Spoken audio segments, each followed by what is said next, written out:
আসসালামু আলাইকুম। আপনাদেরকে আজকে আমি অনেক কিছু দেখাবো। দেখেন আমার ছাদের এই যে আমি আবার ডাটা লাগাই দিছি, দেখাইলাম। দেখেন কত ছোট ছোট, কদিনের ভিতরে কিন্তু বড় হয়ে যাব, এই কারণেই দেখাইলাম। আর দেখেন এই যে করল্লা, মাশাআল্লাহ। দেখেন এই যে একটা করল্লা, এই যে দেখা যাচ্ছে না, এই যে করল্লা অনেক রোদ উঠছে তো।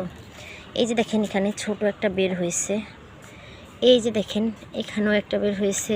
এরকম কিন্তু মাশাআল্লাহ অনেক করল্লা বের হয়েছে। এটা কিন্তু করল্লা গাছ।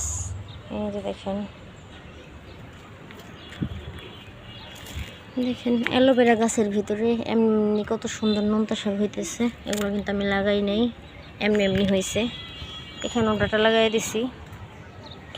এখান থেকে পাট শাকগুলো সব উঠায় নিছি। এখন এখানে কি শাক লাগাইব প্লিজ জানাবেন কমেন্টে।